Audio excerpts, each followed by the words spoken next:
자, 2025년 6월 고3 모의평가 1번 문제 보도록 하겠습니다. 그림은 전자기파 ABC가 이용되는 예를 나타낸 것이다. ABC는 가시광선, 라디오파, 적외선을 순서 없이 나타낸 것이다. 이거는 뭐 암기하는 문제입니다. 이건 어쩔 수 없이 외워야 되는 부분이고요. 음악방송이 나오는 전자기기의 안테나에서 수신되는 A는 라디오파죠. 말 그대로 라디오에서 쓰는 파입니다. 라디오파. 그 다음에 LED 전등에서 방출되어서 주위를 밝히는 것은 가시광선이고요. 일단 비접촉 시 온도계에서 온도를 측정할 때 쓰이는 C는 적외선입니다. 뭐 다 외울 수밖에 없습니다. 그리고 이거 순서를 외워야 되죠. 순서는 저는 이렇게 기억을 해요. 일단 중심에 가시광선을 놔둡니다. 가시광선을 놔두고요. 그 다음에 여러분 그 파장이 길면 회절이 잘 돼요. 회절이 잘 되면 그 방송에 굉장히 유리해요. 그렇기 때문에 파장이 제일 긴 녀석으로 방송에 이용을 하겠죠. 그래서 라디오파가 파장이 제일 길고요. 그다음에 파장이 제일 짧으면은 진동수가 제일 커서 에너지가 제일 큽니다. 그래서 에너지가 제일 큰 녀석이 뭐예요? 감마선이죠. 감마선, 방사선의 일종이죠.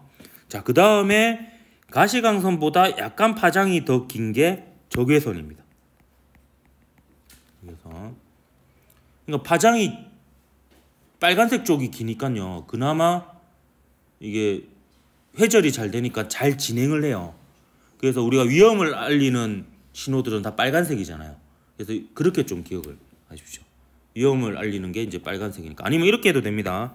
여러분 그 자외선 차단 크림 바르지 적외선 차단 크림 안 바르죠? 그래서 자외선 쪽이 에너지가 큽니다. 그러니까 진동수가 크고 파장이 짧습니다. 요렇게 해놓고 이제 요 사이만 채우면 돼요. 그러면 감마선 친구 X선, 감마 X 약간 이렇게 기호로 치면 한 글자로 통하잖아요. 그리고 요 사이가 이제 마지막으로 마이크로파. 요렇게 이제 기억하면 됩니다. 그래서 이쪽으로 갈수록 파장이 길죠. 이쪽으로 갈수록 진동수가 큽니다. 이건 어쩔 수 없습니다. 이거 외워야 됩니다. 왜냐하면 지금 보기도 보면 이거 외워야지 풀 수 있게 나오잖아요. 그래서 A는 이제 라디오파이다 맞고요. 쓰임도 이제 기억을 해야 되죠. 그다음 진공에서 파장은 B가 가시광선이잖아요. 가시광선이고 이거는 X선보다 파장이 긴 쪽에 있죠. 그래서 아니다. 파장이 긴 쪽에 있죠. 그러니까 짧다 했으니까 틀렸죠. 그 진동수는 C가 뭡니까? 적외선이죠. 적외선이 A는 뭡니까? 라디오파보다는 상대적으로 진동수가 더 크다 이렇게 볼 수가 있습니다. 파장이 짧고요. 이런 거 틀리면 이제 피똥 싸죠. 피똥 싸면 틀려도 됩니다. 뭐 인생 큰 문제는 없습니다. 자, 2025년 6월 고3 모의평가 2번 문제입니다. 그림은 핵반응 1, 2에 대해 학생 ABC가 대하는 모습을 나타낸 것이다. 옳은 것은 했겠죠. 자, 핵반응 1은 우라늄과 같은 무거운 원자핵이 가벼운 원자핵으로 쪼개지는 과정이니까 핵분열 반응을 얘기하는 거고요.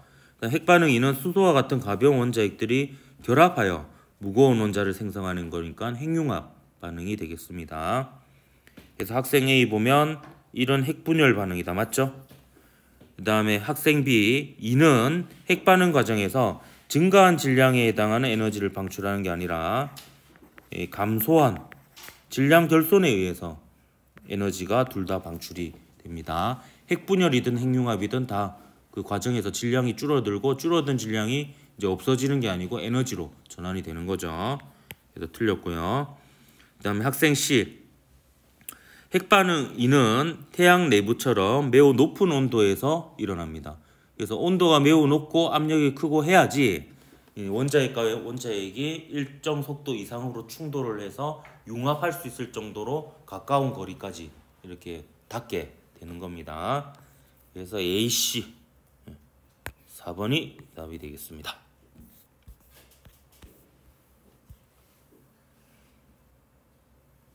자, 그 다음 2025년 6월 고3 모의평가 3번 문제입니다. 오랜만에 위치 시간 그래프가 나왔죠. 위치 시간 그래프는 기울기가 속도죠.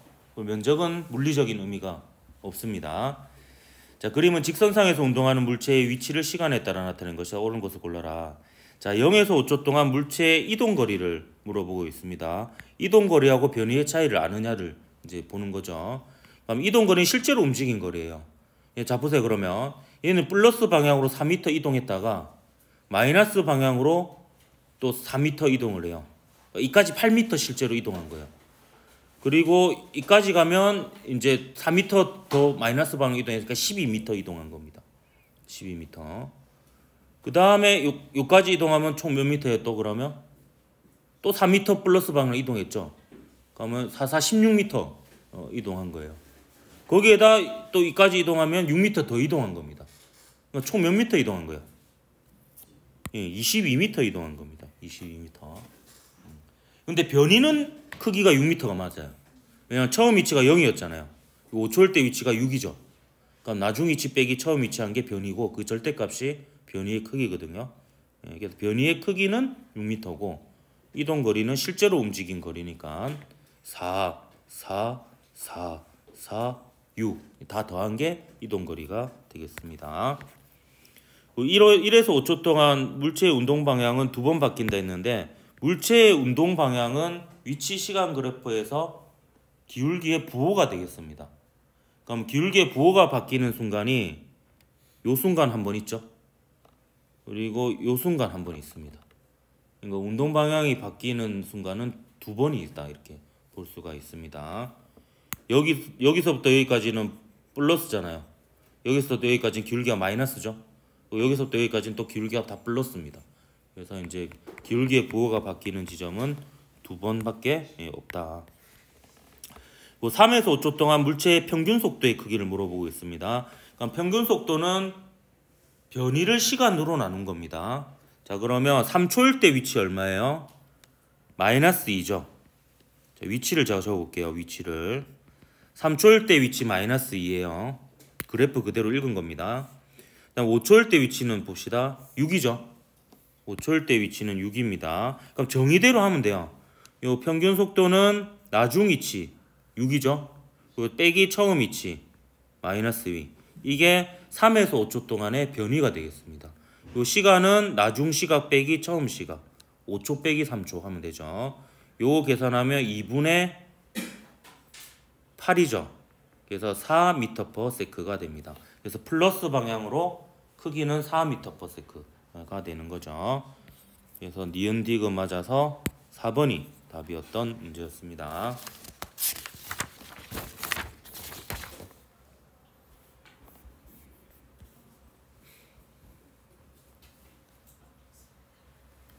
자, 2025년 6월 고3 모의평가 4번 문제입니다. 그림 가는 저울 위에 있는 사람과 물체 A가 정지해 있는 모습을 나는 가의 사람과 A가 줄로 연결되어 정지해 있는 모습을 나타낸 것이다. 가와 나에서 저울에 측정된 힘의 크기는 각각 600N과 400N입니다. 그러니까 저울에 측정된 힘의 크기는요. 저울 위에 있는 물체가 저울을 누르는 힘이거든요. 근데 그거는 항상 그거에 대한 반작용을 봐야 된다고 했습니다. 그럼 저울이 그 저울 위에 있는 물체를 떠받치는 힘이기도 한 거죠. 그래서 옳은 것을 골라라. 뭐 사람의 무게 물어보고 있고 뭐 A의 무게도 알아야 되고 이런 상황이거든요. 그래서 제가 A의 무게를 WA라고 둘 거고요. 그다음에 사람의 무게를 W라고 두겠습니다. 근데 A하고 사람이 저울 위에 올라와 있을 때 눈금이 600N이잖아요. 그러면 일단 600은 W 더하기 WA라고 할 수가 있습니다. 자, 그 다음에 이제 나를 잘 해석해야 됩니다.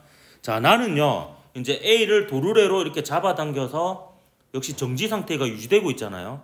그러면 A의 입장에서 보면요, A의 무게가 WA예요.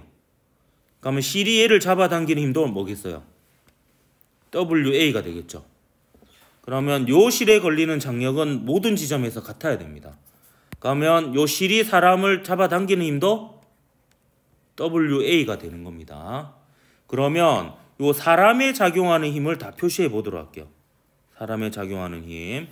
그러면 접촉에 의한 힘부터 먼저 살펴보면 실이 접촉되어 있으면서 당기죠. WA만큼 당깁니다. 그 다음에 저울이 사람을 떠받치겠죠. 그러면 저울이 사람을 떠받치는 힘만큼 사람이 저울을 누르고 그게 저울에 나타나는 눈금이에요. 이 때문에 400N만큼 사람을 떠받친다 이렇게 볼 수 있습니다. 그러면 접촉에 의한 힘은 다 구했죠. 이제 원격 작용만 남았어요. 그럼 뭐냐 이제 중력 이 사람의 무게 W가 남는 거죠. 그럼 요거와 관련된 이제 식을 세워보면 위쪽으로 작용하는 힘이 400하고 얼마죠? WA가 있죠. 그 아래쪽으로 작용하는 힘이 W 이렇게 있는 겁니다. 그러면 요 W 대신에 여기다 W를 집어넣어봐요. 집어넣으면 W 대신에 400 더하기 WA가 되죠. 그리고 더하기 WA 이렇게 됩니다. 그러면 이 WA가 얼마가 되죠? 200이 되죠. 200이 되니까 따라서 A의 무게는 얼마다? 100N이고요. 그럼 이거 집어넣으면 사람의 무게는 얼마입니까? 얘랑 얘 합쳐서 600이잖아요. 그럼 사람의 무게는 500N이 되는 거예요. 별로 안 나가네. 그래서 사람의 무게는 500N이 맞고요. 가에서 저울 A에 작용하는 힘의 크기는 저울이 A에 작용하는 힘의 크기는 결국에 A에 작용하는 중력의 크기와 같죠. 그래서 WA를 물어본 거예요. 결국에 그래서 A의 무게는 100N이 맞죠. 자, 그 다음에 디귿 봅시다.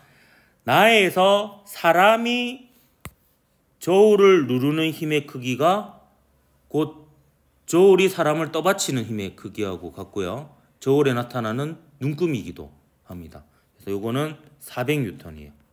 반면에 사람의 무게는 얼마예요? 500N이죠. 그래서 이게 같지 않죠. 그래서 기니 피그가 여기 답이 되겠다. 여기까지 할까요?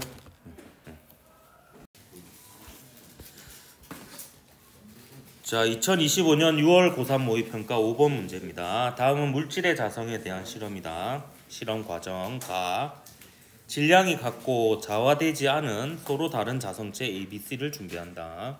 나 그림과 같이 A를 실에 매단 후 자석의 N극을 가까이 했을 때 A의 움직임을 관찰한다. 그리고 A를 B 또는 C로 바꾸어서 또 같은 과정을 반복한다. 자, A, B, C를 자화되지 않은 상태로 다시 만들고요. 자석의 극을 반대로 해서 똑같이 수행을 합니다. 그러면 이제 실험 결과가 어떻게 될 것이냐 라는 거예요. 자, 우선 지금 N극을 가까이 했을 때 얘네들이 이렇게 됩니다. 지금 자화된 방향이 이렇다라는 것은 이 화살표 방향이 결국에 N극이 되는 거예요. 그럼 A, B, C를 한번 비교해 볼까요? A가 뭐가 되겠습니까? 강하게 자화됐죠. 그래서는 강자성체가 될 거예요. 그리고 B는 지금 N극을 가까이 했을 때 자화된 방향이 A하고 같잖아요. 그렇기 때문에 얘는 상자성체가 될 거예요. 상자성체가. 그리고 C는 반자성체가 되겠습니다. 그러면 S극을 가까이 했을 때에도 잠시만요. 실험에다는 이건 미안하다. 어쩐지 내가 잘못 얘기했네. 이게 자화된 방향이 아니죠. 자화된 방향으로 잘못 해석했으면 틀릴 수도 있겠습니다. 방금 틀릴 뻔했네 내가. 이거는 자석에 끌려가는 방향이죠. 자석에 끌려가는 방향이니까 지금 왼쪽에서 가져갔으니까 이쪽으로 끌려가니까 이게 당겨지는 거고 이게 이제 밀리는 거고 이렇게 되겠습니다. 그럼 그걸 반대로 해도 똑같겠죠. 똑같이 이렇게 되겠습니다. 그래서 2번이 답인데요. 이 문제는 약간 좀 변형시킬 수도 있을 것 같아요. 이거를 약간 이렇게 생각할 수도 있을 것 같습니다. 어떻게 하면 제가 문제를 변형시켜 볼게요. 자, S극을 가까이 했을 때 요거를 자석이 끌려가는 방향이 아니고요. 이게 요 화살표 자체가 자화된 방향과 크기라고 이렇게 문제를 주어줄 수도 있을 것 같아요. 그러면 저 S극을 가까이 가져가면 이 가까운 쪽이 이제 N극이 되게끔 이렇게 좌화가 되겠죠. 강자성체는 이렇게 될 거고 얘는 이렇게 될 거고요. 얘는 이렇게 되겠죠.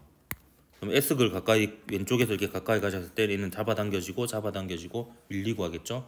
그럼 이걸 다시 좌화된 상태를 없앤 다음에 N극을 가까이 가져가면 좌화가 어떻게 될 것이냐, 이렇게 문제를 만든다면 그러면 몇 번이 답이 되겠습니까? 5번이 답이 되겠죠. 이게 왜냐하면 좌화된 방향은 다 반대가 되잖아요. 그렇기 때문에 이제 이런 식으로 혹시 자료가 변형될 수도 있을 것 같아서 한번 언급해 봅니다. 왜냐하면 방금 제가 그렇게 잘못 해석해가지고 틀릴 뻔했거든요. 자, 2025년 6월 고3 모의평가 6번 문제입니다. 그림 가는 물체 A가 나는 물체 B가 각각 마찰이 없는 수평면에서 속력 2m/s로 등속 운동하여 정지해 있는 물체 C와 충돌한 후의 모습을 나타낸 것이다. A, B, C의 질량 각각 1, 1, 3kg이다. 좀 이것도 여기다 표시해 놨으면 좋겠는데 A, B, C가 1, 1, 3이죠. 그럼 1, 1, 3 이렇게 되겠습니다. 3이고요. 이때 가에서는 충돌 후에 A, B, A, C는 서로 반대 방향으로 속력 1 그리고 V1으로 나에서는 한 덩어리가 된 B, C가 속력 V2로 등속 운동한다고 했어요. 이때 V1 대 V2의 B를 구하는 건데요. 요거는 뭐 간단하게 그 운동량 보존 법칙 써서 풀 수 있었던 문제입니다. 그래서 운동량 보존 쓰려면 방향을 정해야 되죠. 자, 오른쪽을 플러스로 두고 가와 나에 대해서 운동량 보존식을 세워보면, 자, 가에서는 질량 1kg인 A가 2m/s로 갔고 C는 정지해 있었죠. 반면에 충돌 후에는 A가 질량 1kg인 A가 왼쪽으로 1m/s로 움직였고 질량이 3kg인 C는 오른쪽으로 V1 이렇게 움직였습니다. 그래서 요거 계산하면 V1이 나오죠. 요 V1은 1m/s가 나옵니다. 그 다음에 나에 대해서 운동량 보존 법칙 써볼까요? 나는 질량이 1kg인 B가 2m/s로 움직이고 C는 정지해 있었고요. 얘가 한 덩어리가 되죠. 그래서 4kg인 녀석이 속도가 V2가 되는 거예요. 그래서 요거 계산하면 V2는 2분의 1 m/s가 됩니다. 그러면 이제 V1 나누기 V2는 1 나누기 2분의 1이죠. 그러면 1 곱하기 2가 되니까 2가 답이 되겠습니다. 이런 거는 정말 틀리면 안 됩니다. 2025년 6월 고3 모의평가 7번 문제 보도록 할게요. 그림은 보호의 수소 원자 모형에서 양자수 n에 따른 에너지 준위의 일부를 표는 전자의 전이 ABC에서 방출되는 광자 한 개의 에너지를 나타낸 것이다. 자, 옳은 것을 골라라 했네요. 자, 기억. 동그라미 기억은 마이너스 1.5, 1이다 이렇게 되어 있는데요. 요거는 이제 기억이 들어간 식을 한번 세워 보야 되는데요. 요 기억은 n = 3인 녀석의 에너지 준위가 됩니다. 그럼 3이 여기에 있잖아요. 그럼 요거에 대해서 식을 한번 세워 보는 거예요. 자, 이때 방출되는 광자 한 개의 에너지는요. 이게 크기니까 나중값 빼기 이게 에너지가 큰 에너지 준위 빼기 에너지가 작은 에너지 준위 이렇게 하면 됩니다. 그러면 n = 3인 녀석이 에너지 준위가 더 크죠. 그렇기 때문에 얘는 기억 빼기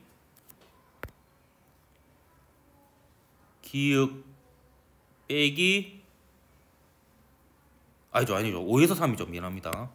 5에서 3이고 5가 더 크죠. n = 5인 게 n = 5일 때 마이너스 0.54가 더 큰 겁니다. 마이너스 0.54 빼기 기억 이렇게 쓸 수가 있는 거죠. 자, 요거 계산하면 기억이 마이너스 1.51이 나옵니다. 그래서 기억은 맞고요. 그 다음에 동그라미 니은은 n = 2다 있는데 요거는 이제 이렇게 계산할 수가 있겠습니다. 이걸 대입해도 되고요. 대입해도 되고 저는 이렇게 계산을 했습니다. 요 니은에서의 에너지 준위를 x라고 잡은 거예요. x라고 에너지 준위를요. 그러면 이제 4일 때 에너지 준위가 마이너스 0.85죠. 그래서 마이너스 0.85 빼기 x 이렇게 해본 거예요. 그래서 x를 계산해 보니까 x가 마이너스 3.4가 나왔어요. 그러면 마이너스 3.4에 해당하는 것은 n = 2인 궤도죠. 그래서 니은이 2다 이렇게 볼 수가 있습니다. 근데 이제 실제 문제 풀 때는 집어넣어도 돼요. 그러니까 2라고 가정하고 마이너스 0.85 빼기 마이너스 3.40을 해보는 거죠. 그렇게 해서 2.55가 나오면 이 진술이 맞는 거죠. 옳고 그름만 판단하면 되니까 이렇게 구해도 되겠습니다. 그다음에 방출되는 빛의 파장은 B에서가 C에서보다 길다 했는데 이때 방출되는 광자 한 개의 에너지는 플랑크 상수 곱하기 진동수 이렇게 쓸 수 있고요. 요건 아니면 hc 나누기 람다 이렇게 쓸 수가 있습니다. 그럼 B하고 C를 한번 비교해 볼까요? B는 5에서 2로 떨어지는 거야. 요게 B입니다. 근데 C는 5에서 3으로 떨어지는 거야. 요게 C입니다. 그러면 B하고 C를 한번 비교해 보면 에너지가 언제가 더 커요? B하고 C 중에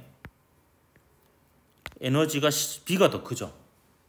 그러면 파장으로 치면 B하고 C 중에서 누가 더 길어야 돼요? 이렇게 돼야 되죠. 이렇게. 그렇기 때문에 파장은 B에서가 C에서보다 짧다가 되는 거죠. 자, 이런 것도 여러분 문제가 쉽기 때문에 검사는 안 할 거예요. 아마 여러분 심리적으로 봤을 때. 그럼 처음 풀 때 실수 없이 풀어야 됩니다. 그러려면 이거 쓰세요. 제발. 머릿속으로 생각하지 말고 요식을 써서 푸는 버릇을 들이세요. 그래야지 실수를 줄일 수가 있습니다. 여러분 이제 그 탐구 점수를 올리는 방법은요. 이게 실수를 줄이는 게 굉장히 커요. 그래서 이런 문제를 틀리면 안 되거든요. 그렇기 때문에 시간 든다 생각하지 말고 식을 이렇게 쓰고 과정을 다 적으세요.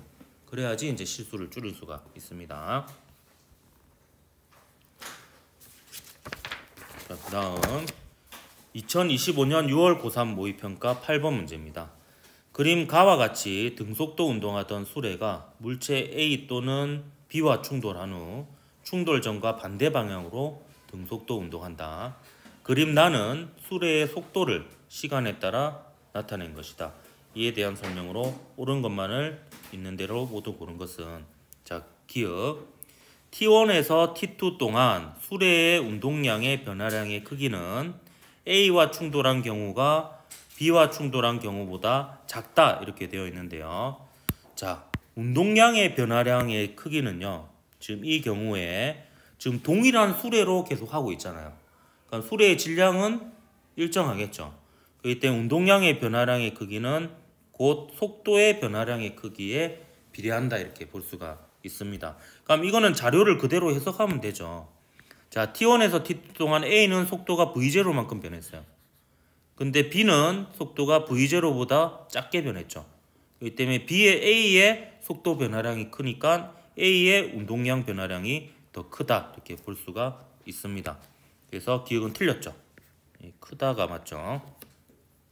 자, 그 다음에 니은 T2에서 T3 동안에 수레가 받은 충격량의 크기는 A와 충돌한 경우가 B와 충돌한 경우보다 크다 했는데 이것도 마찬가지입니다. 충격량의 크기는 운동량의 변화량의 크기와 같고 이 경우에는 동일한 수레를 이용하니까 결국에 속도 변화량의 크기에 비례한다 이렇게 볼 수 있습니다. 그러면 T2에서 T3 동안에 속도의 변화량이 더 큰 녀석을 찾으면 되죠. 그럼 T2에서 T3 동안에 A는 속도의 변화량이 요만큼이에요. 근데 T2에서 T3 동안에 B는 속도의 변화량이 요만큼으로 A보다 작죠. 그렇기 때문에 A가 충격량이 더 크다 이렇게 볼 수가 있습니다. 이건 자료를 그대로 해석하는 겁니다.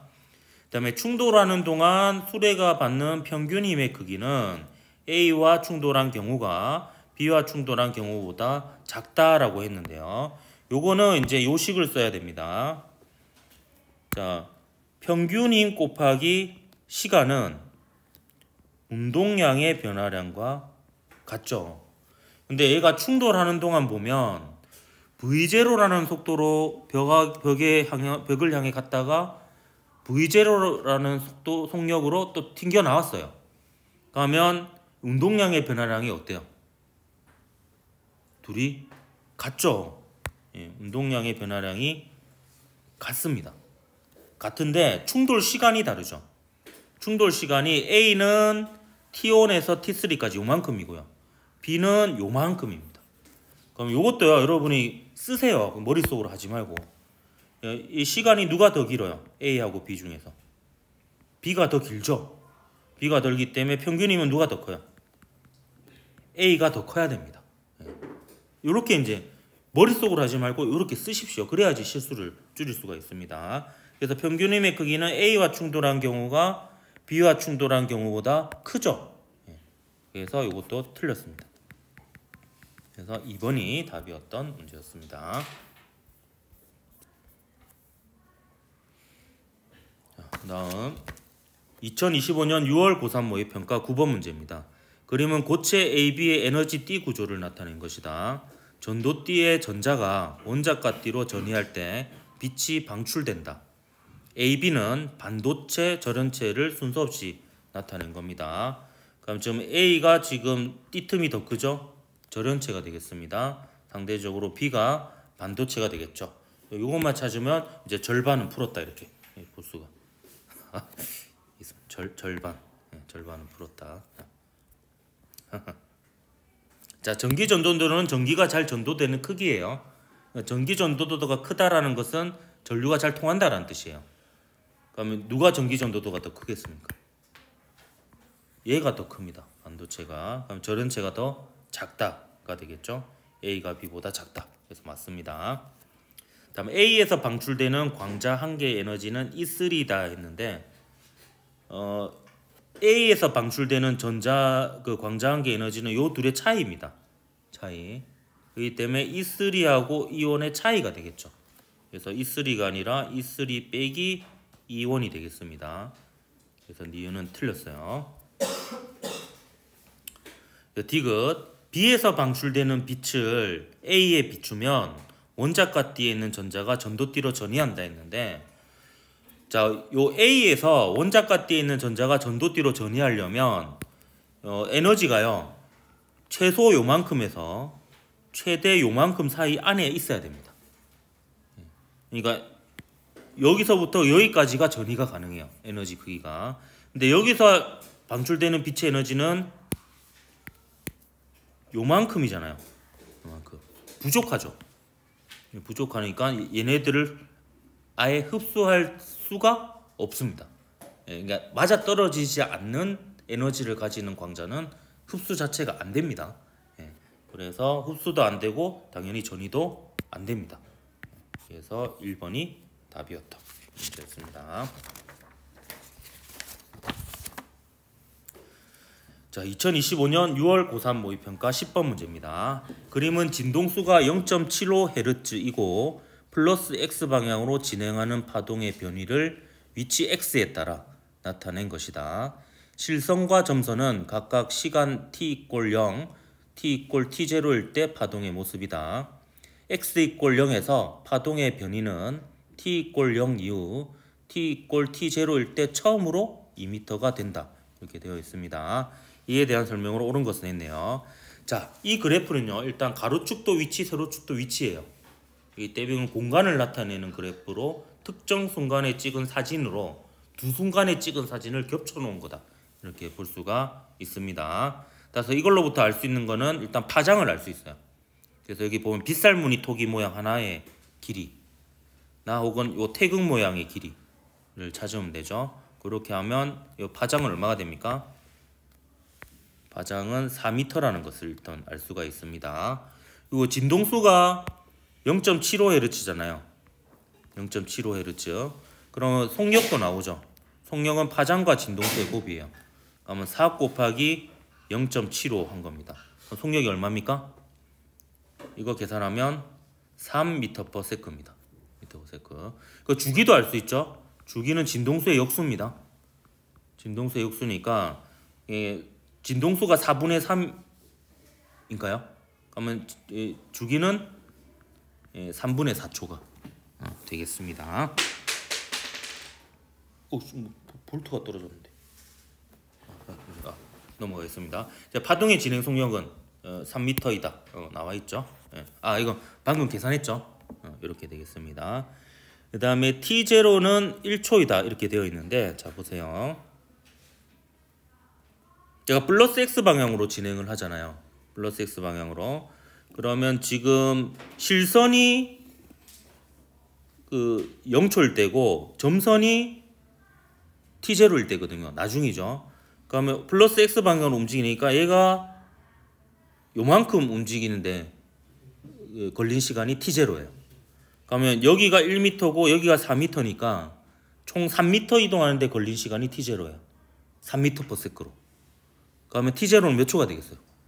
1초가 되겠죠. 시간은 속력분의 거리니까 시간은 3분의 3 이렇게 해서 1초가 되는 겁니다. 그 다음에 디귿. t = 2초일 때 x = 3에서의 파동의 변이는 2m이다 이렇게 되어 있는데요. 자, 이거 한번 계산해 볼게요. 자, 요거는 파동이 이동하는 모습으로 해도 되는데요. 제가 요령을 좀 알려주면, 자, 요거를 한번 해석을 해 보도록 하겠습니다. 지금 4분의 1주기가 몇 초냐면요. 4분의 1주기마다 진폭만큼 이동을 하게 변이가 움직이게 되거든요. 그럼 얘는 지금 주기가 3분의 4잖아요. 그러면 4분의 1주기는 얼마예요? 3분의 4 곱하기 4분의 1이니까 4분의 1주기가 3분의 1초죠. 3분의 1초. 그럼 2초라는 거는요. 2초라는 것은 지금 4분의 1주기의 몇 배냐라는 거예요. 지금 보면. 그럼 얘는 4분의 1주기가 3분의 1초죠. 3분의 1초의 몇 배냐? 이걸 계산해 보면 얘는 3분의 1초의 몇 배예요? 6배죠. 3분의 1초에. 3분의 1초의 6배입니다. 그러면 이거는 결국에 뭐냐면 한 주기만큼 지난 다음에 4분의 1주기가 2번 지나간 거예요. 그렇기 때문에 지금 x = 3일 때의 변이거든요. 3에서 변이면 얘가 지금 0초일 때 순간이 여기잖아요. 근데 얘가 오른쪽으로 이동하면 위로 올라가기 시작합니다. 위로 올라가기 시작해서 4분의 1주기, 4분의 2주기, 4분의 3주기, 4분의 4주기, 4분의 5주기, 4분의 6주기. 그래서 이제 요 위치에 있다라고 볼 수가 있습니다. 그래서 이때 변이는 2m가 맞습니다. 일단 오늘 여기까지 하도록 할게요. 2025년 6월 고3 모의평가 11번 문제 같이 보겠습니다.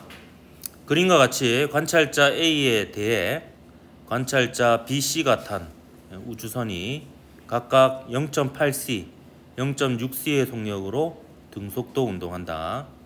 A의 관성계에서 C가 탄 우주선의 길이는 L이다 이렇게 되어 있습니다. 그래서 A가 바라봤을 때 C가 탄 우주선의 길이 요게 L인데 얘는 고유 길이에요, 수축된 길이에요? A가 바라봤을 때 C는 움직이고 움직이는 방향의 길이니까 수축된 길이다 이렇게 볼 수가 있습니다. 그 B의 관성계에서 광원에서 방출된 빛이 광원과 거울을 완복하는 데 걸리는 시간은 T입니다. 그러니까 B의 관성계 입장에서 요렇게 갔다가 요렇게 오는, 근데 요 두 개가 일어나는 장소를 보면 다 광원이라고 B가 봤을 때는 움직이지 않는 동일한 위치에서 일어났습니다. 그렇기 때문에 이 시간 T는 고유 시간이라고 볼 수가 있겠습니다. 이거 헷갈리니까 이거 파란색으로 적어 놓을게요. 이게 A의 입장이니까 이렇게 되겠습니다. 자, 이에 대한 설명으로 옳은 것을 모두 골라라.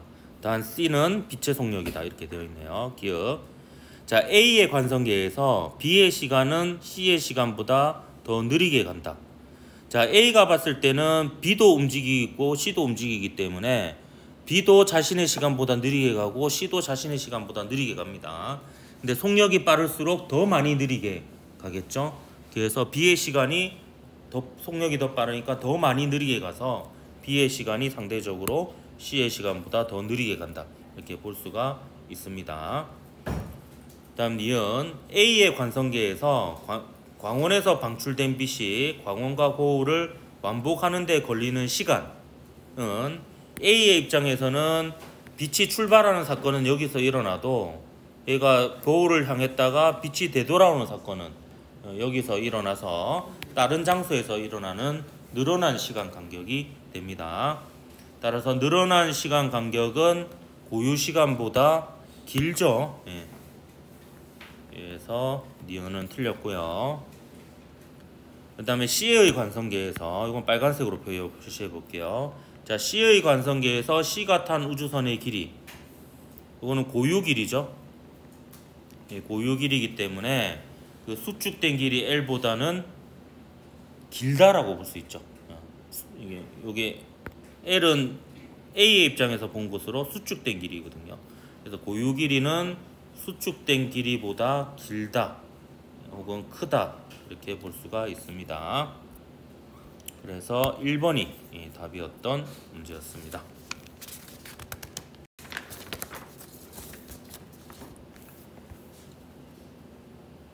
2025년 6월 고3 모의평가 12번 문제입니다.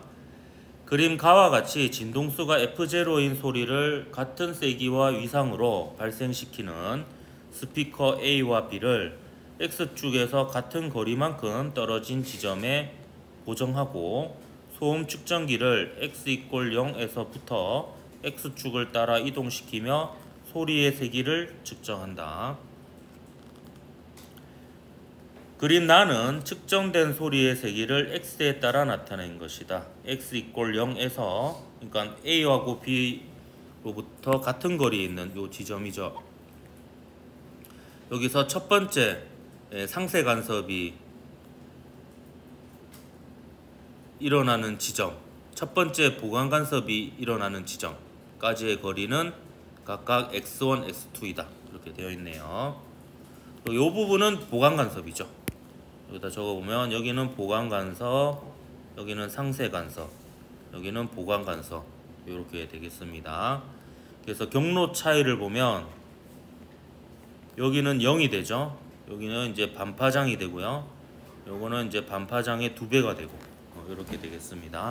중심에서 벗어날수록 경로 차이가 점점 커지고 차례대로 반파장의 홀수배가 되는 지점들이 상세 간섭, 반파장의 짝수배가 되는 지점들이 보강 간섭이 됩니다. 자, 가에서 한 가지 변인만 바꾸었을 때의 변화에 대한 설명으로 오는 것. 기억 A를 끄면 X=X1 그러니까 상세 간섭이 일어났던 지점이었죠. 그 지점의 세기가 상세 간섭이 일어나다가 일어나지 않게 되기 때문에 소리가 더 커지게 되겠습니다. 그 다음에 B를 끄면 X=X2 X=X2는 보강 간섭이 일어나던 지점입니다. 그래서 두 개의 스피커의 소리가 합쳐지는 상황이었는데 이 상황에서 한 스피커를 꺼버리게 되면 두 개의 스피커에서 나는 소리가 합쳐졌다가 한 스피커에서 나는 소리만 들리기 때문에 소리의 크기가 작아지게 됩니다. 그 다음에 디귿 소리의 진동수를 EF0로 바꾸면 그럼 파장은 더 짧아지게 되겠죠. 그러면 X=0에서 첫 번째 보강 간섭이 일어나는 지점까지의 거리는 X2보다 작다 이렇게 되어 있는데요. 저 보강 간섭이 일어나는 지점은 이 경로 차이가 반파장의 짝수배, 그 중에서도 첫 번째 보강 간섭이 일어나는 지점은 반파장의 2배가 되는 지점입니다.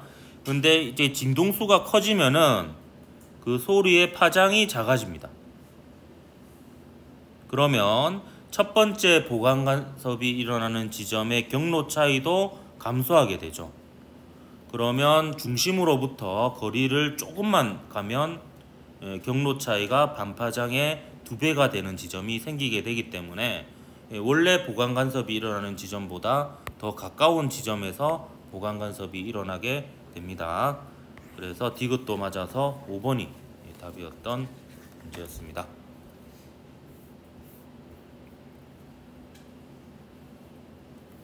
그다음에 2025년 6월 고3 모의평가 13번 문제고요. 그림과 같이 단색광 X가 매질 A에서 매질 B에 입사각 세타로 입사한 후 매질 C와 그다음에 A의 경계면에서 전반사한다. 옳은 것을 골라라. 자, 기억 X의 속력은 A에서가 B에서보다 크다라고 되어 있는데 이 법선과 이루는 각이 큰 쪽이 이 속력이 빠르다라고 했습니다. 그래서 세타하고 세타1을 비교해 보면 세타가 더 크죠. 따라서 A에서의 속력이 이 B에서의 속력보다 더 크다라고 할 수가 있습니다. 그래서 기억은 맞고요. 자, 굴절률은 B가 C보다 크다 했는데요. 자, B와 C의 경계면에서는 지금 입사각이 0도, 굴절각이 0도이기 때문에 요 사이에서의 직접적인 비교는 안 되고요. 요 C하고 A 사이의 비교, 그리고 A하고 B 사이의 비교, 요 두 가지로 비교를 해봐야 되겠습니다. 다음 요 사이는 지금 전반사하고 있으니까요. 이 입사각은 인계각보다 큰 상황입니다. 따라서 인계각은 이 각도보다 더 작기 때문에 요렇게 그림을 그려볼 수가 있겠고요. 그래서 요게 인계각이고 요게 90도인 상황입니다. 그러면 요 인계각은 세타1보다도 작죠. 그래서 세타1보다도 작고 90도 사이에 각도 차이가 있고요. 얘는 세타1과 세타 90도보다 작은 사이에 각도 차이가 있으니까 요 사이의 속력 차이가 요 사이의 속력 차이보다 훨씬 크다라는 것을 알 수가 있습니다. 그래서 B의 속력은 A에서보다 느리고요. C의 속력도 A에서의 속력보다 느린데 그 정도가 여기서가 더 차이가 크다라는 거예요. 여기서 더 차이가 더 큽니다. 그래서 이게 비교해 보면 A에서의 속력이 가장 빠르고요. 그 다음에 C에서의 속력이 가장 느리고 그 사이에 이제 B의 속력이 있겠습니다. 그래서 굴절률로 치면 C가 가장 크고 그 다음에 B, 그 다음에 A가 되는 거죠. 그래서 굴절률은 B가 C보다 작습니다. 이게 틀렸고요. 그 다음에 C와 A 사이의 인계각은 세타보다 크다라고 했는데, 자, 요 아까도 봤듯이 요게 인계각이거든요. C하고 A 사이에. 요 인계각은 지금 요 선하고 요 선이 평행선이기 때문에 요 각도하고 요 각도가 같은 각도예요. 억각이죠. 그래서 세타 C는 세타 1보다도 작은데요. 이 또 세타 1은 세타보다도 작아요. 그래서 크기를 비교하면 세타, 세타 1, 세타 C 순이죠. 따라서 요 인계각은 세타보다 작다라고 볼 수가 있습니다. 그래서 1번이 답이었던 문제였고요.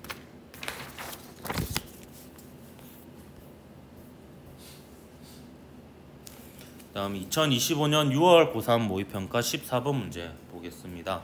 그림은 열효율이 0.4인 열기관에서 일정량의 이상기체가 상태 A, B, C, A를 따라 순환하는 동안 기체의 압력과 부피를 나타낸 것이다. AB 과정은 등온 과정, 여기다 적을게요. 등온 과정. 그리고 BC 과정은 부피가 일정한 과정. 이거는 뭐 그냥 딱 보이니까 안 적겠습니다. 그리고 CA 과정은 단열 과정이 되겠습니다. 그리고 BC 과정에서 기체가 방출한 열량은 240줄이래요. 그래서 요거는 보통 방출하는 경우에는 요 패곡선이 이루는 도형에서 안쪽에서 바깥쪽으로 이렇게 표시를 합니다. 열 출입을. 그래서 요게 240줄 방출이 되고요. 그럼 요 사이에는 단열이니까 열 출입이 없죠. 그럼 요 과정이 이제 등온이면서 팽창되는 과정이거든요. 그럼 등온 과정은 Q는 W 더하기 0이니까 W가 플러스니까 Q도 플러스인 상황입니다. 그래서 여기서 흡수한 열량을 임의로 제가 Q1이라고 두어 보겠습니다. 그럼 이 기억은 1번은 바로 AB 과정에서 기체가 흡수하는 열량을 물어보고 있죠. 그럼 요거는 지금 열효율이 나와 있으니까 열효율 공식으로 구해 보겠습니다. 열효율이 0.4인데요. 열효율은 이 열기관을 작동시키기 위해서 투입한 열 에너지분의 총 한 일이 됩니다. 그래서 얘는 이 열기관을 작동시키기 위해서 흡수한 열량은 Q1밖에 없죠. 그리고 이 열기관이 한 사이클 동안 한 일은 총 출입한 열량과 같습니다. 왜냐하면 한 순환 과정에서 연력학 제1법칙을 써보면 Q는 W 더하기 0이 되죠. 원래 상태로 돌아오니까 내부 에너지 변화가 없습니다. 그래서 총 출입한 열량이 곧 1이 됩니다. 그러면 이 과정에서 총 출입한 열량은 Q1만큼 흡수가 되었고요. 240줄만큼 방출이 되었습니다. 그래서 이게 총 출입한 열량이자 한 순환 과정당 한 일이 되는 거죠. 그러면 0.4 Q1은 Q1 빼기 240이 되고요.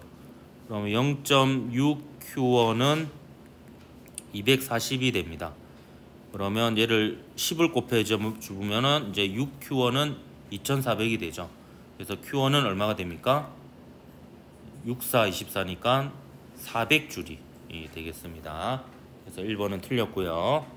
일단 니은 BC 과정에서 기체는 외부에 일을 한다 했는데 BC는 부피가 일정한 과정이기 때문에 일이 0입니다. 그래서 요거는 일이 0이죠. 일이 0이고 그 다음 CA 과정에서 기체 온도는 낮아진다 했는데 이건 단열 압축 과정이에요. 단열 압축 과정이니까 0은 W 플러스 델타 U에서 W가 마이너스에서 델타 U가 플러스니까 온도는 높아지겠죠. 그래서 3번도 틀렸고요. 그 다음에 CA 과정에서 기체가 외부로부터 받은 일은 240줄이다. 이렇게 되어 있는데요. 요게 보면 자 이렇게 계산할 수가 있겠습니다. 지금 일을 한 거는 BC 과정은 일을 한 게 없어요. 근데 이거는 등온 과정이니까 요 Q1이 곧 한 일이 되겠죠. 이게 왜냐하면 등온이니까 내부 에너지 변화가 없습니다. 근데 이게 얼마인지 구했어요. 요게 400줄이에요. 400줄. 저 옆에 풀이 방해가 될 것 같으니까 밑에다 적겠습니다. 요게 400줄입니다. 그 다음에 요 과정에서 C에서 A 과정에서 한 일을 W2라고 하겠습니다. 그러면 총 출입한 열량은 W1과 W2를 합친 양하고 같게 됩니다. 그래서 얘는 Q1만큼 흡수했고요. 그러니까 한 순환 과정에 대해서 이 식을 쓴 겁니다. 그 다음에 240줄만큼 방출했죠. 그럼 요만큼이 이제 Q예요. Q이고 얘는 이제 요 과정에서 일을 한 게 400줄이에요. 그러면 여기에 들어가는 Q2는 W2는 얼마가 되겠습니까? W2 자체는 바로 요만큼이 되겠죠. 그래서 마이너스가 붙는 이유는 이제 기체가 외부에 음의 일을 한 거고요. 부피가 감소한 거고 외부와 기체로부터 기체가 외부로부터 일을 받은 게 되겠습니다. 그 크기가 240줄이라는 거죠. 그래서 기체가 외부로부터 받은 일이니까 마이너스 그리고 부피가 감소하는 거 맞고 그 키는 240줄이 맞습니다. 그래서 4번이 답이었고요. 자, 5번 보면 기체가 한 번 순환하는 동안 기체가 흡수하는 열량과 방출하는 열량이 같으면 안 되죠. 그러면 한 순환 과정 동안 0은 0 플러스 0이 돼버려요. Q도 0이고 W도 0이고 델타 U도 0이니까 아무것도 안 한 게 돼버립니다. 그래서 보통은 아니고 모든 경우 결국에 열기관은 흡수한 열량이 방출한 열량보다 많아야 돼요. 그래야지 Q가 플러스가 되고 W가 플러스가 되어서 일을 하게 되는 겁니다. 그래서 4번이 답이었던 문제였습니다. 한 문제 더 풀어도 되겠네요.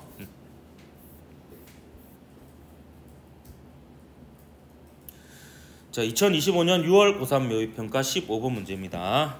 그림은 서로 다른 두 금속판에서 광전 효과가 일어날 때 최대 운동 에너지로 방출된 광전자 A에서 D에 대하여 금속판에 비춘 빛의 진동수와 광전자의 운동 에너지를 나타낸 것이다.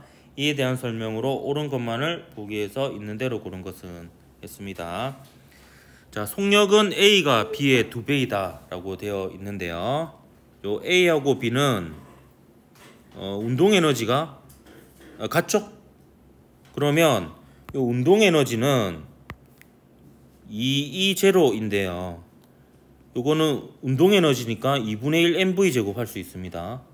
근데 지금 튀어나온 전자의 운동 에너지니까 전자의 질량은 또 다 같잖아요.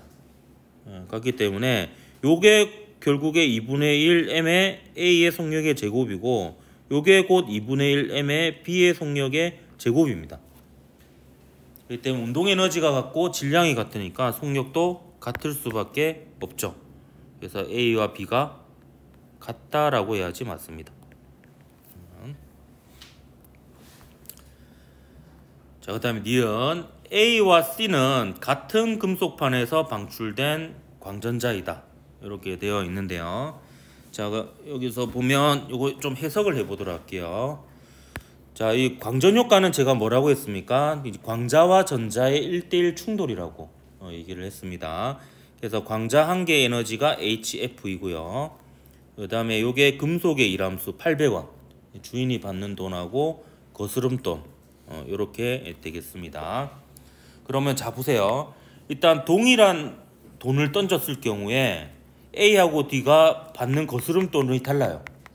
그러니까 최소한 A하고 D는 같은 금속판이 아니다라고 볼 수가 있죠. A하고 D는요. 그 다음에 똑같은 논리로 잡으세요. 요 두 개를 비교해 볼게요. 요 두 개를 비교해 보면 가져 나온 거스름돈은 같아요. 던져준 돈의 액수가 다름에도 불구하고요. 그렇기 때문에 A하고 B도 같다라고 볼 수가 없습니다. 그럼 뭐예요? 이렇게 A하고 D도 같지 않고 A하고 B하고도 같지 않습니다. 그러면 A는 뭐하고 같다는 거예요? 남은 게 C하고 같을 수밖에 없는 거죠. 그럼 이제 똘똘마리로 나머지 이제 B하고 같은 거는 뭐하고 같다? D하고 같다 이렇게 볼 수가 있는 겁니다. 그래서 이게 좀 흔하지 않는 유형으로 좀 나왔던 약간 머리를 써야 되는 이런 문제였습니다. 그래서 니은이 맞아요. A하고 C가 같은 금속판이고 B하고 D가 또 같은 금속판에서 나온 광전자가 되겠습니다. 물질파 파장은 B가 D보다 길다 했는데요. 자, 요게 그 B하고 D는요. 지금 보면 에너지가 다르죠. 이 운동 에너지가 요 튀어나온 광전자의 경우는 2분의 1 mv 제곱이라고 할 수도 있고요. 이거는 2m분의 p 제곱이라고 할 수도 있다라고 했죠. 그럼 이걸 물질파 파장으로 놓고 보면 지금 물질파 파장을 물어봤으니까 제가 2m분의 p 제곱을 쓴 거예요. 왜냐하면 p는 람다분의 h거든요. 그래서 얘는 2m분의 1의 람다분의 h의 제곱 이렇게 됩니다. 그럼 자 비교해 볼게요. 지금 튀어나오는 물질은 전자입니다. 그때 질량은 B나 D나 똑같겠죠? 그리고 플랑크 상수도 B나 D나 똑같습니다. 근데 튀어나오는 전자의 운동 에너지가 B하고 D를 비교해보면 누가 더 커요? B가 지금 더 크죠? 좀 B가 2E0고요. D가 E0입니다. 그러면 파장은 누가 더 길어야 되겠어요?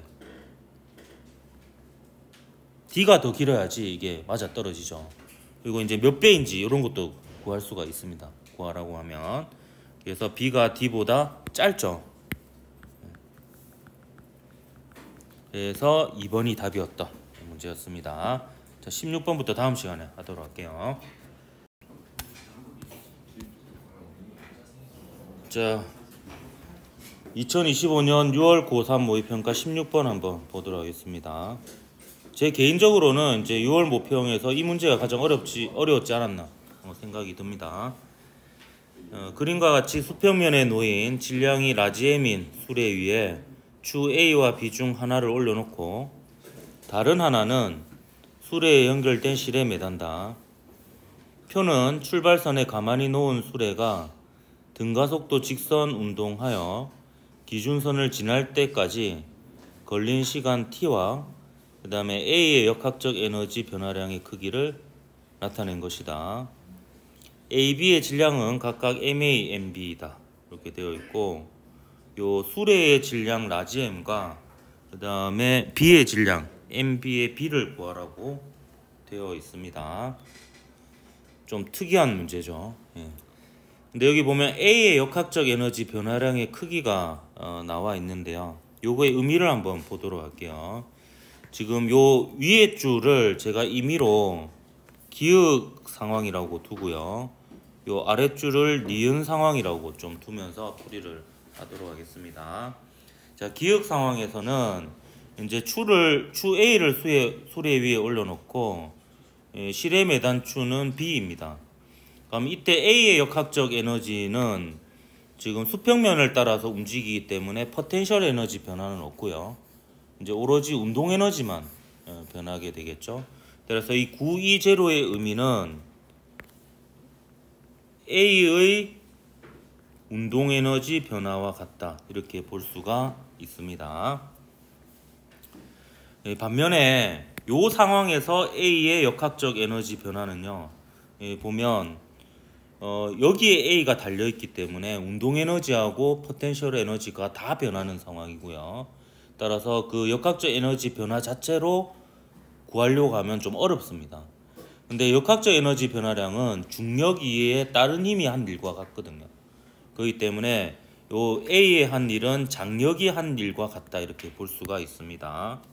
그래서 얘는 실이 한 일, 실이 A의 한 일과 같고요. 근데 실이 A의 한 일은요, 또 실이 요 수레와 B의 한 일과 같다 이렇게 볼 수가 있습니다.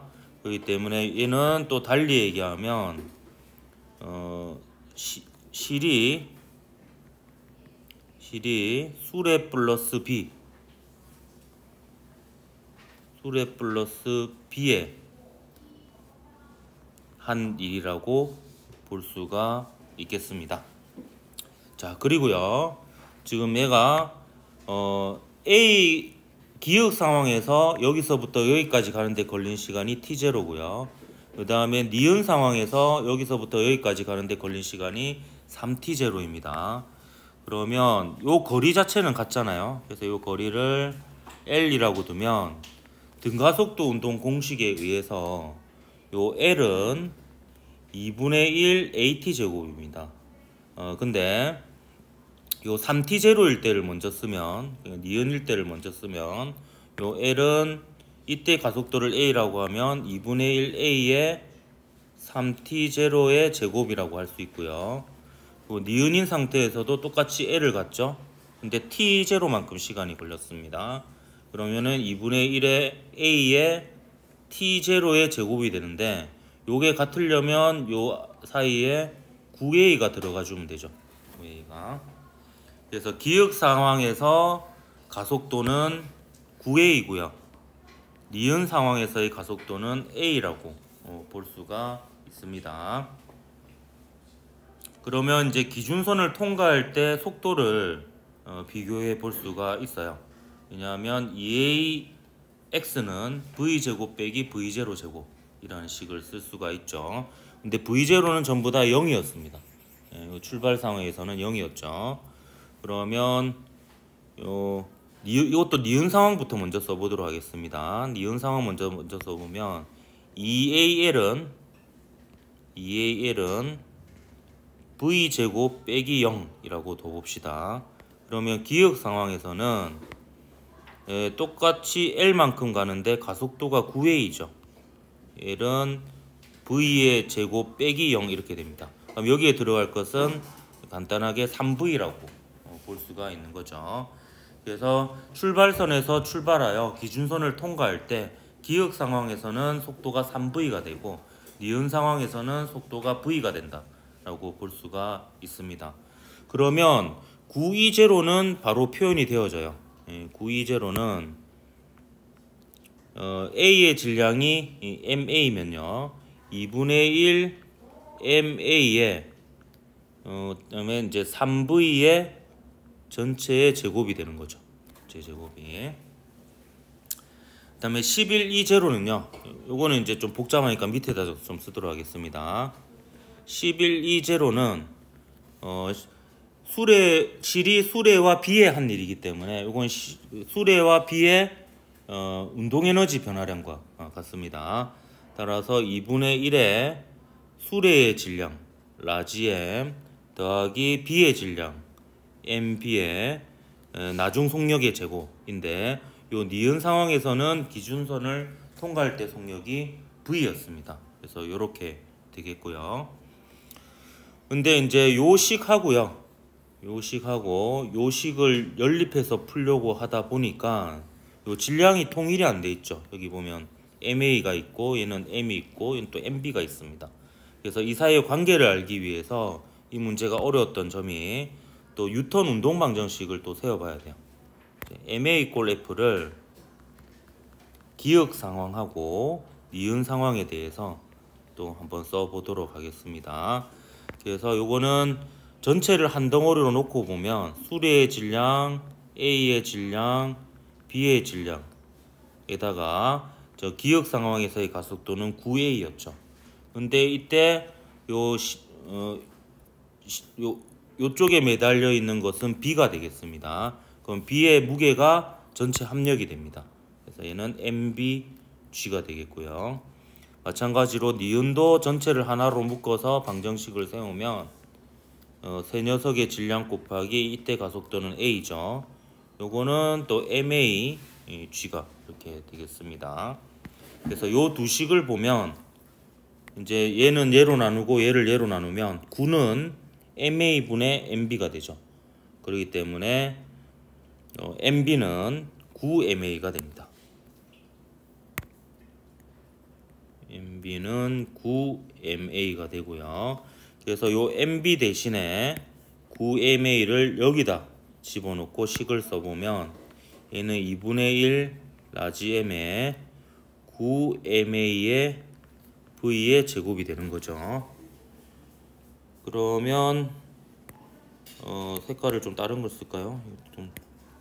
요 녀석과 같다는 식하고 그 다음에 9E0가 요 녀석하고 같다는 식, 요 두 식을 연립해서 요 E0가 있는 항은 E0가 있는 항끼리 나누고 그 다음에 요 녀석은 운동에너지가 있는 항은 운동에너지가 있는 항끼리 나눠보면 요 아래 것 나누기 위에 걸 해보겠습니다. 그럼 11 E0 나누기 9 E0 하면 11 나누기 9가 되고요. 그 다음에 요거 나누기 요거 하면 2분의 1 V제곱은 미리 제거하고 식을 써보면 M 더하기 9MA 나누기 이제 9MA 이렇게 되죠. 그러면 이 식은 이제 MA하고 라지 M만 남게 되니까 라지 M을 MA로 표현할 수가 있습니다. 그 계산 과정을 생략하면 라지 M은 2MA가 되는 거죠. 그러면 이제 다 구했죠. 라지 M은 2MA고요. MB는 9MA입니다. 그래서 여기 라지 M 대신에 2MA를 집어넣고 MB 대신에 9MA를 집어넣으면 이 9분의 2가 답이 되는 거죠. 그래서 이 문제가 좀 어려웠다라고 생각드는 게 등가속도 운동 공식을 총 4가지를 써야 되고요. S는 2분의 1 AT 제곱 식을 두 상황에 대해서 쓰고 또 EAS는 V제곱 빼기 V0 제곱을 또 두 상황에 대해서 쓰고 또 MA 꼴 F를 또 두 상황에 대해서 써서 총 6개의 식을 써서 풀어야 되는 문제였거든요. 그래서 좀 어려웠고 그래서 여러분이 좀 학력평가 칠 때 연습해야 될 부분이 요즘은 이제 19번, 20번이 킬러 형태로 안 나오거든요. 그렇기 때문에 지금 이 문제 풀 때 여기서 막혀가지고 시간을 끌었다면 요 뒤에 있는 문제들이 생각보다 쉽게 나왔는데 놓치게 되는 이런 일이 일어날 수 있습니다. 그렇기 때문에 중간에 나오는 문제라도 좀 어렵다 싶으면 일단 건너뛰고 풀어야 돼요. 약간 그런 전략을 연습할 필요가 있습니다. 그래서 제가 이걸 분석을 해보니까 만약에 16번에서 여러분이 좀 지체를 했다면 좀 손해를 많이 보지 않았겠나 이런 생각이 드는 모의평가였습니다. 그래서 그 시험을 운영하는 것도 연습이 좀 필요하다라는 거예요. 의외로 요 맨 마지막 페이지에 있는 네 문제가 다 풀만했거든요. 그래서 16번을 차라리 넘어가고 뒤에 거를 풀었다면 좀 더 좋은 결과가 있지 않았을까 이런 생각이 듭니다.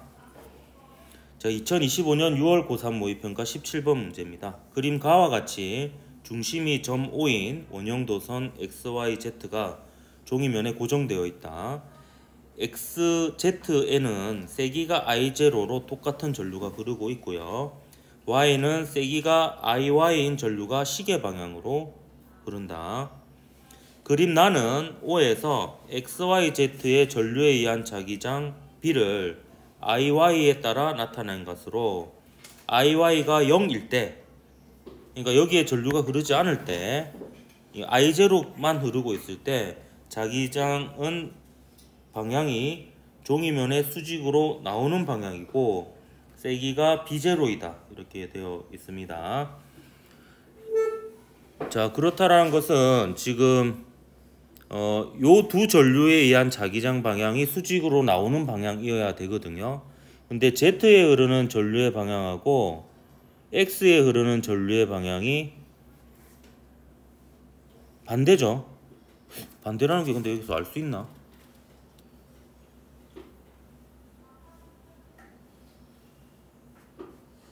X가 흐르고 Y는 세기가 흐른다. 어쨌든 지금 보면 얘가 같은 방향일 수도 있고 반대 방향일 수도 있는데요. 최소한 반대 방향이라고 하더라도 Z에 흐르는 전류에 의한 자기장은 종이면의 수직으로 나오는 방향이 되어야 됩니다. 그렇기 때문에 일단 Z에는 전류의 방향이 시계 반대 방향으로 이렇게 흘러야 돼요. 그리고 X에는 이제 전류의 방향이 어떻게 흘러야 되느냐, 이거는 이제 이걸로 보면 되겠네요. 지금 여기에 Y의 전류가 I0가 흐를 때, Y가 전류가 I0가 흐를 때 요 세 전류에 의한 자기장이 0이 돼야 되잖아요. 그러면 요 전류에 의한 자기장이 제일 세요. 제일 세고 여기도 I0, 여기도 I0가 흐르는데 여기에 자기장이 0이 되려면 이제 요 녀석에 의한 전류가 요 방향이 돼버리면 요 녀석만으로는 이 두 전류에 의한 자기장을 이겨낼 수가 없죠. 그러니까 요 두 전류에 의한 자기장이 힘을 합쳐야지 요 녀석에 의한 자기장을 이겨낼 수가 있어요. 그렇기 때문에 요 X에 흐르는 전류하고 Y에 흐르는 전류는 전부 다 시계 방향이 되어줘야지 요 Y에 전류가 I0가 흐를 때 요 세 전류에 의한 자기장이 중심에서 0이 될 수가 있습니다. 그래서 전류의 방향이 최종적으로 이렇게 형성이 됩니다. 그래서 X에 흐르는 전류의 방향은 시계 방향이 될 수밖에 없고요. 그 다음에 O에서 Z의 전류에 의한 자기장 방향은 전류가 시계 반대 방향으로 흐르니까 요 방향으로 오른손에 네 손가락을 감아보면 엄지가 종이면의 수직으로 나오는 방향으로 형성이 되죠. 그래서 얘는 틀렸습니다. 그 다음에 디귿, O에서 Z의 전류에 의한 자기장의 세기는 B0보다 크다라고 되어 있는데요. 이때 O에서 Z의 전류에 의한 자기장의 세기를 BZ라고 한번 더 보도록 할게요. 그러면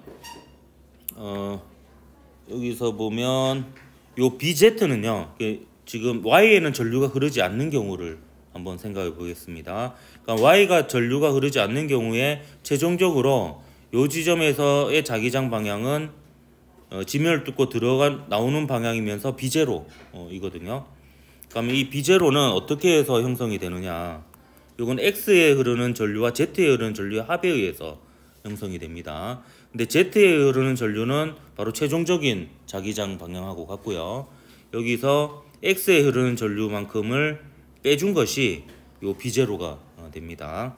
그럼 Z에 흐르는 전류에 의한 자기장은 B0에다가 X에 흐르는 전류의 자기장을 더한 게 되는 거죠. 그렇기 때문에 요 BZ는 B0보다 크다라고 할 수가 있습니다. 그렇게 해서 기역 디귿에서 4번이 답이었던 문제였고요.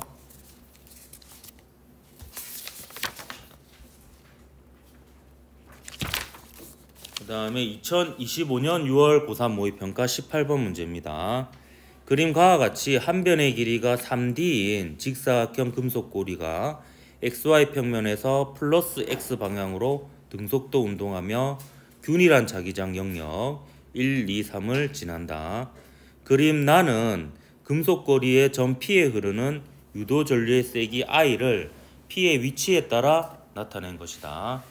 1, 2, 3에서 자기장의 방향은 XY 평면의 수직이다.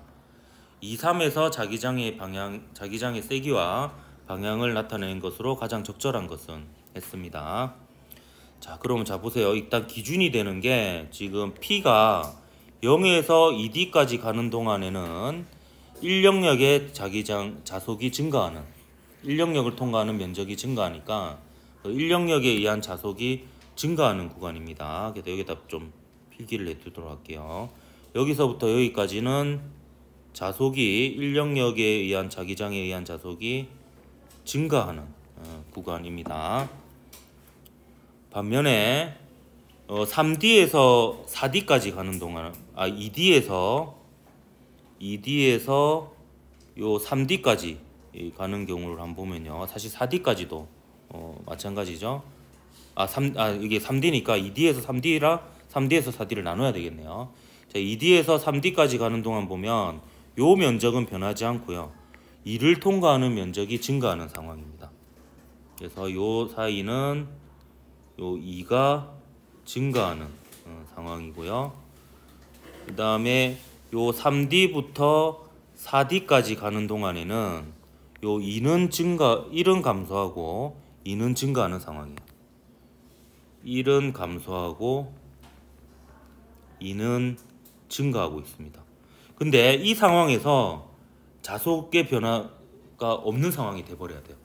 그러니까 전류가 0이 되는 거예요. 전류가. 그러려면 1영역과 2영역이 자기장의 크기하고 방향이 같을 수밖에 없어요. 그래야지 같으면은 얘가 감소하는 것과 얘가 증가하는 게 상쇄가 돼버리죠. 그래서 자속이 변화가 없게 되는 겁니다. 그렇기 때문에 요까지 통해서 우리가 알 수 있는 것은 요 2영역은 1영역과 자기장의 크기와 방향이 같아야 됩니다. 그래서 B제로이면서 지면을 뚫고 나오는 방향이어야지 요까지의 그래프가 설명이 됩니다. 그래서 1, 2영역을 이제 하나의 영역으로 생각을 해버릴 수가 있는 거죠. 그러면 요 4D부터를 한번 보겠습니다. 4D일 때가 이렇게 걸쳐져 있는 거거든요. 그럼 4D부터 5D까지 그리고 5D에서 6D까지도 보면 여기 지금 요 1영역과 2영역을 합쳐서 그냥 1영역이라고 이제 보면요.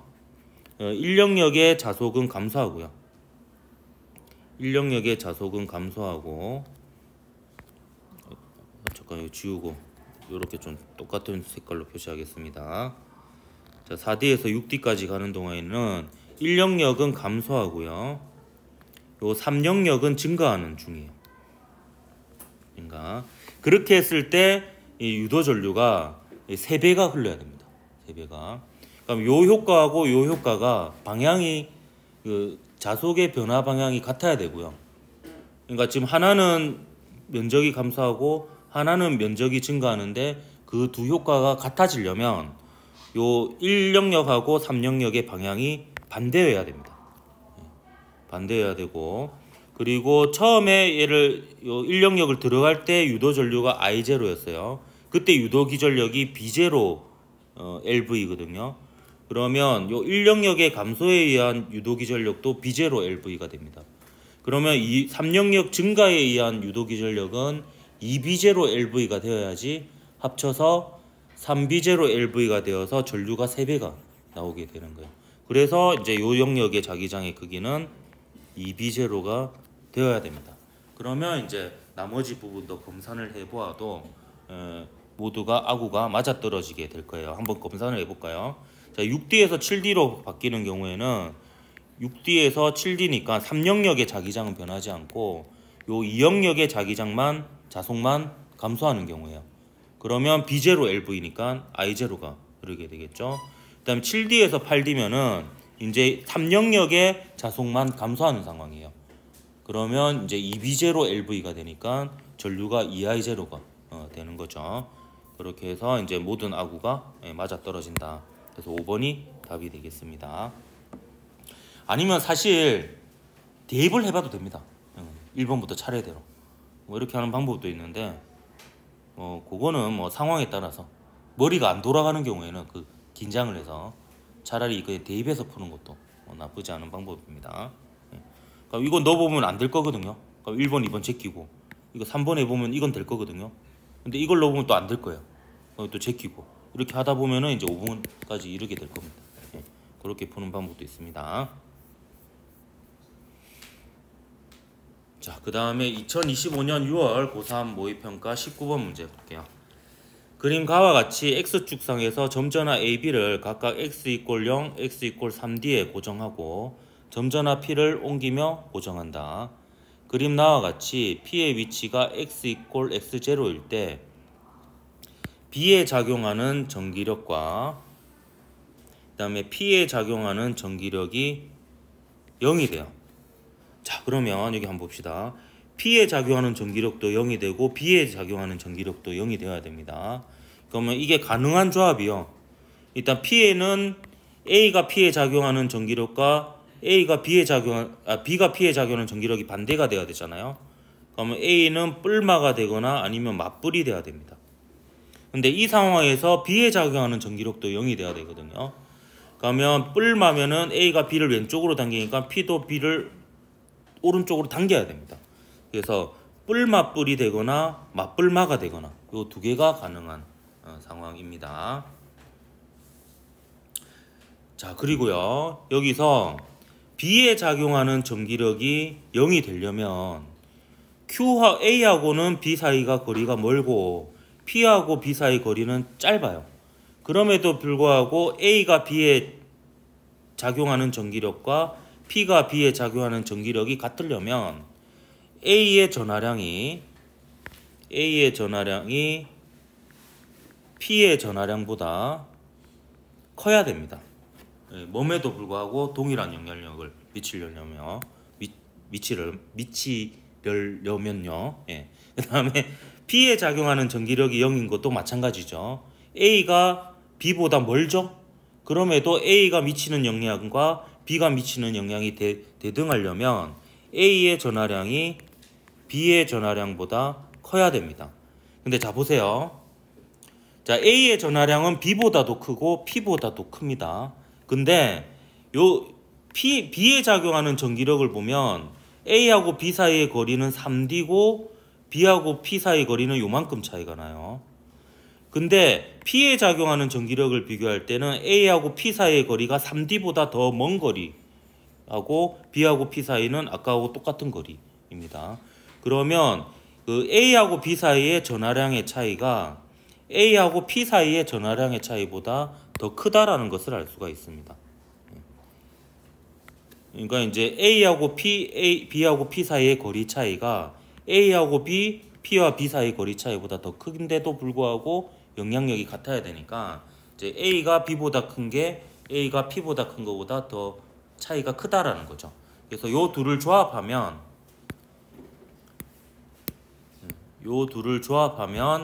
일단 A가 제일 큰 건 확실하고요.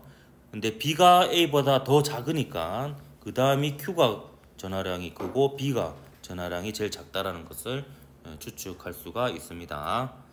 그래서 기억 보기 보면 전하의 종류는 A가 플러스면 P가 플러스, A가 마이너스면 P가 마이너스로 같죠. 그 전하량의 크기는 QB가 QP보다 작습니다. 그리고 P에 작용하는 전기력의 크기는 P의 위치가 X = D일 때가 X = 2D일 보다 큰 이유가 뭐냐 하면 A는 P를 잡아당기고요. B도 P를 잡아당기기 때문에 방향이 반대여서 두 힘이 서로 빼지게 되는데, 그렇다라는 것은 그 전하량이 큰 쪽과 거리가 가까운 경우가, 그리고 전하량이 작은 쪽과 거리가 먼 경우가 두 힘 사이에 크기의 차이가 더 크게 나타나게 됩니다. 그러면 뺐을 때 그 값이 더 클 수가 있는 거죠.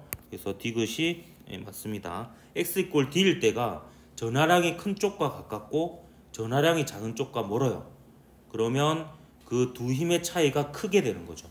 그럼 두 힘의 차이가 클 때 그 두 힘의 차이가 더 큽니다. 무슨 말인지 알겠어요? 그러니까 A가 P에 작용하는 힘과 B가 P에 작용하는 힘을 합친 게 이거 절대값이 합력이에요. 그러면 이 절대값이 크려면 요 두 사이의 힘의 차이가 커야지 절대값이 큽니다. 그럼 요 둘 사이의 힘의 차이가 큰 경우는 전하량이 큰 쪽과 가깝고 전하량이 작은 쪽과는 멀 때가 요 두 힘의 크기 차이가 클 때입니다. 그래서 요 x 이꼴 d일 때가 전하량이 큰 A하고 더 가깝고 전하량이 작은 B하고 거리가 더 멀 때죠. 그러면 A가 P에 작용하는 힘과 B가 P에 작용하는 힘의 크기 차이가 더 큰 상황이다. 이렇게 볼 수가 있는 겁니다. 그래서 기억, 니은, 디귿 다 맞아서 5번이 답이었고요. 자, 이제 마지막으로 2025년 6월 고3 모의평가 20번 문제 보도록 하겠습니다. 그림과 같이 높이가 h1인 평면에서 질량이 3m, 2m인 물체 AB로 용수철 P를 원래 길이에서 D만큼 압축시킨 후 가만히 놓는다. A는 마찰 구간 1을 지나 수평면에서 용수철 Q를 원래 길이에서 최대 D만큼 압축시킨다. B는 P와 분리된 직후의 속력이 V0이고 마찰 구간 2를 지나 높이가 H2인 평면에서 V0의 속력으로 운동한다. 1, 2를 한 번 지날 때 각각 손실되는 AB의 역학적 에너지는 P와 분리된 직후 A의 운동 에너지와 같다라고 되어 있습니다. 그리고 P와 Q의 용수철 상수는 같고요. 자, 그림에 질량이 표시되어 있지 않은데 위에 지문에는 있죠. A의 질량이 3m이고 B의 질량이 2m입니다. 그럼 요거는 여러분이 실험을 해서 알겠지만 정지 상태에서 분리가 되었기 때문에 운동량의 크기가 같아야 됩니다. 그래서 얘의 운동량이 2mv0니까 얘의 운동량도 2mv0가 되어야 됩니다. 따라서 이 녀석의 속력은 3분의 2v0라고 볼 수 있고요. 이때 마찰 구간을 지날 때 손실되는 역학적 에너지는 P와 분리된 직후 A의 운동 에너지와 같다라고 했어요. 그럼 A의 운동 에너지가 2분의 1에 3m의 3분의 2v0의 제곱이거든요. 요거 정리하면 3분의 2 mv0의 제곱이 되겠습니다. 자, 요 정도 해놓고 이제 보기 한번 보도록 할게요. 자, P와 분리된 직후 A의 속력은 그냥 운동량 보전 법칙으로 3분의 2 v0인 것을 알 수가 있습니다. 그러니까 여러분 시간이 없어서 찍어야 될 때도 기억 정도는 풀어놓고 찍으면 확률이 올라가잖아요. 그러면 기억이 안 들어간 것은 날려야 되잖아요. 이렇게 되니까 이 정도만 해도 확률이 5분의 1에서 3분의 1로 줄어듭니다. 그리고 사실 니은까지도 구하기가 쉽거든요. 니은 보면 용수철 상소는요, 좀 역학적 에너지 보존으로 쓰면 돼요. 좀 얘가 완전히 압축됐을 때 역학적 에너지는 2분의 1 KD 제곱이잖아요.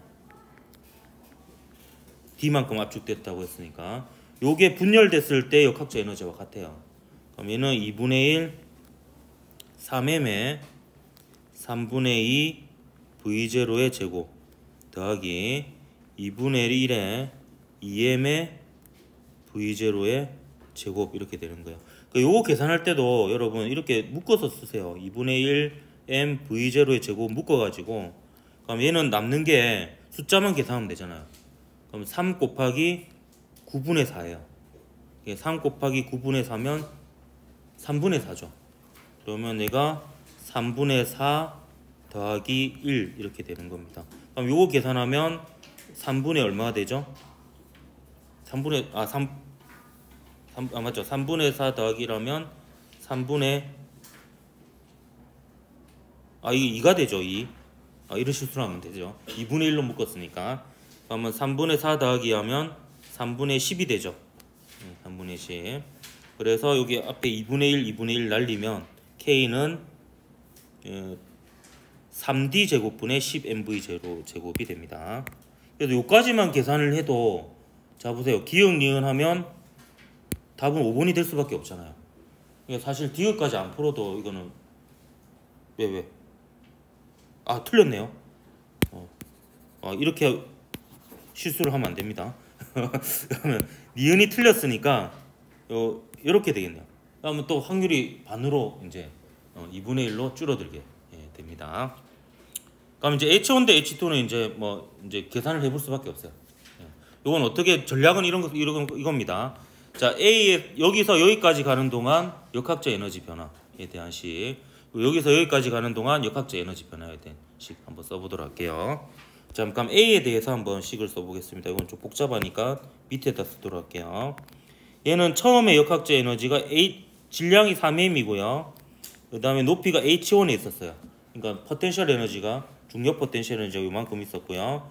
그 다음에 운동 에너지가 3분의 2 mv0 제곱이 있었습니다. 요게 H1이 위치해 있을 때 역학적 에너지였어요. 근데 여기서 내려오면서 역학적 에너지 손실이 되죠. 얼만큼 손실이 되냐면 요 분리 직후 A의 운동 에너지만큼 손실이 됩니다. 이렇게 됐을 때가 바닥에 도달했을 때의 역학적 에너지예요. 바닥에 도달했을 때는 얘가 D만큼 압축돼서 완전히 멈춰버렸죠. 이렇게 되는 겁니다. 자, 그러면 이런 식이 하나 나오고요. 일단 B에 대해서 식을 써보겠습니다. 자, B는 처음에 역학적 에너지가 질량이 2m이고 높이 H1에 있었어요. H1에 있었고, 그 다음에 운동 에너지가 분리 직후에 2분의 1에 2m의 V0 제곱 이렇게 있었고요. 근데 얘가 또 마찰 구간을 지나면서 얘도 똑같이 3분의 2 m V0 제곱만큼 역학적 에너지가 줄어들었죠. 그 다음에 얘는 EMGH2죠. EMGH2 더하기 2분의 1의 2m의 V0의 제곱, 이런 운동 에너지를 가지게 되었습니다. 그럼 여기서 미리 날릴 건 날려볼까요? 얘 날라가죠. 날라가고 얘 날라갑니다. 그리고 요 KD 제곱 대신에, 아니면 K 대신에 얘를 집어넣으면 얘를 2분의 1 MV0 제곱꼴로 통일시켜서 나타낼 수가 있어요. 그래서 얘를 이제 K 대신에 얘를 집어넣으면, 그러니까 요게 K죠. K 대신에 여기다 집어넣으면 요 3분의 10 D제곱분의 MV0 제곱 되니까 D제곱이 날라가잖아요. 그럼 숫자만 보면 2분의 1 곱하기 3분의 10이 돼요. 그럼 3분의 5가 되죠. 그래서 얘는 3분의 5 MV0의 제곱이 됩니다. 그러면 MGH하고 MV0 제곱 사이에 관계가 나와요. 그래서 이거 정리하면 MGH1은 일단 9분의 5 MV0의 제곱이 됩니다. 그러면 이제 MGH2를 구하기 위해서 이제 어떤 작업을 할 거냐. 요 MGH1이 여기에도 들어있잖아요. 그래서 요 MGH1 대신에 9분의 5 MV0 제곱을 여기다 집어넣습니다. 여기다가 9분의 5 MV0 제곱을 집어넣어요.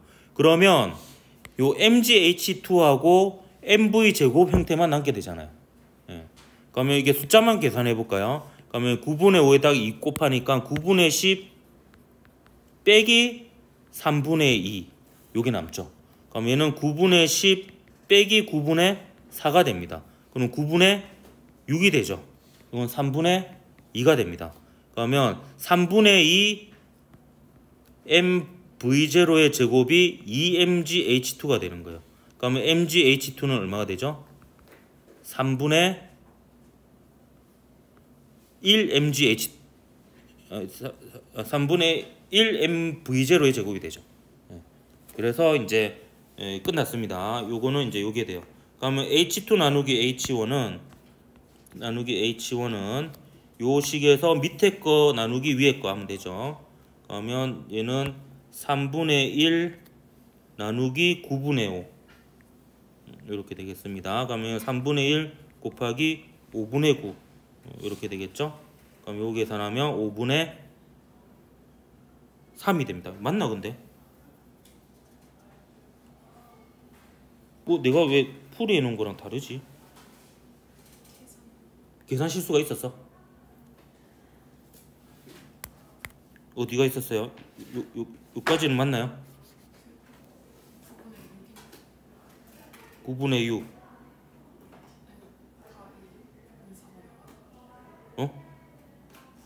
답이 얼마야? 와서 얘기해 주세요. 어느 부분이 잘못됐어? 못 찾겠다. 이게 9분의 응. 6이잖아요. 바꾸면. 아 맞네요. 아 맞네. 이게 미쳤네. 이게 9분의 4가 아니고 이 9분의 6이죠. 9분의 6이면은 요게 9분의 4가 됩니까? 그러면 이게 뭐야? 9분의 6이면 9분의 4고 3분의 2가 맞잖아 또. 아니다 3분의 2가 아니네. 미쳤네. 9분의 4 그러면 이거 9분의 4 mv0 제곱이 2mgh2네 맞죠? 그러면 mgh2는 9분의 2입니까? 9분의 2 mv0의 제곱이고요. 그러면 이게 9분의 2고 그럼 이게 2분의 9고 맞나? 계속 틀리는 거 같노? 9분의 2 이건 맞지? 9분의 2분의 이거 좀 지웁시다. 이제 안 지워지네. 그럼 H2가 9분의 이걸 다 지웁시다. H1분의 H2는 9분의 2 나누기 9분의 5 그러니까 9분의 2 곱하기 5분의 9니까 5분의 2가 되겠네. 5분의 2가 맞는 것 같아요. 멀쩡할 때 계산해 놓은 거 보니까 5분의 2로 되어 있네요. 어쨌든 디귿은 틀렸습니다. 그래서 1번이 답이었던 문제였습니다. 야, 나도 틀렸겠네. 헤맸으니까. 이거는 근데 그 역학적 에너지 보존치고는 그렇게 되게 어렵게 나온 건 아니거든요. 하고 이제 중간에 이렇게 꼬이지만 않았다면은 뭐 이렇게 원활하게 했다면 그렇게 식 두 개로 그냥 푸는 거니까 그렇게 되게 복잡한 문제는 아니었다 이렇게 볼 수 있습니다. 자, 여기까지 합시다.